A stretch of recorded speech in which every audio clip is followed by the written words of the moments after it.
Hey mathematicians, I'm just going to do a really simplified version of the reverse area model with the circle instead of the rectangle as the option, because students can choose which one they prefer.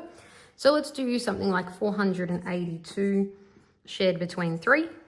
So for this, you could either draw a rectangle into 3 parts or a circle into 3 parts. I'll start with a circle and then I'll do the rectangle because for some reason some people hate circles. I love circles as models. I'm a visual learner, so circles just scream out to me, but rectangles can work too.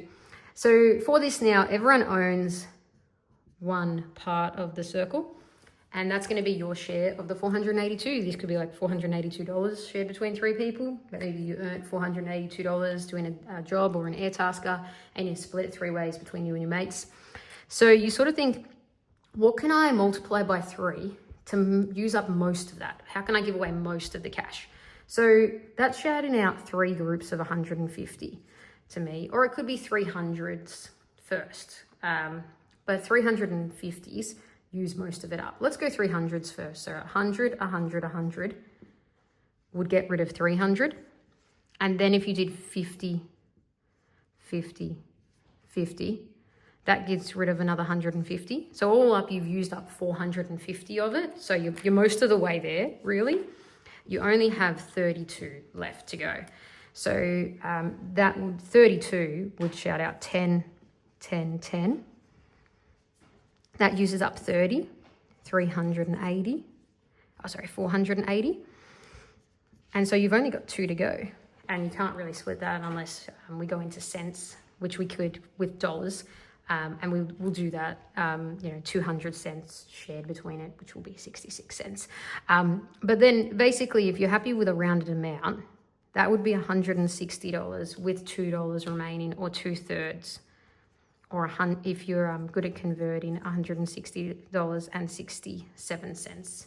But someone will get slightly less because that is rounded. So that would be the split. And it just shows roughly what everyone gets. And it shows that the total is being used up. The alternative way of drawing that, if you don't like circles, is just sort of a bar model here. We split the bar into thirds because we're sharing between 3. And then you just do the same, but we might do it a bit of a quicker way. We might go for the 150 straight up, imagining that we knew 3 groups of 150, used up 450. Then we'll go again 10, 10, 10. That uses up 30. Then there's just a remainder of 2 because we're now at 480 with 2 remaining. And then everyone got 160. 160 for you, 160 for you, 160 for you. So the answer is 160 and remainder 2, or remainder 2/3 if you prefer.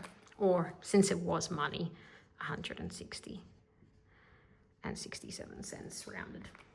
So you can use a rectangle or you can use a circle, whichever you prefer. You sort of think, what's a friendly number to share it by? So you go under this number and you think, what do I need to multiply to get close to this number but not over it? So what can I basically break that number into friendly parts? So essentially what we did here was we broke this into 450, or partitioned it flexibly into 450 and 30 and 2. Or in the first part, we broke it into 300 and 150 and 30 and 2. So it's flexibly partitioned in this number, which comes back to your place value work from earlier in the year, to then be able to break it into parts that then just split into 3, except for the final remainder, quite easily. And that becomes 100, and that becomes 50, that becomes 10, and that becomes 2/3. And so together, 160. So that's, I guess, the overview of how that strategy is working. You do need to have reasonable multiplication facts, and you do need to have a good place value flexibility or flexible partitioning, but it is showing number sense, unlike the algorithm, which is just showing process and not really showing that you understand what's happening with the numbers, or you can be flexible and quite rich and deep with how you work with numbers.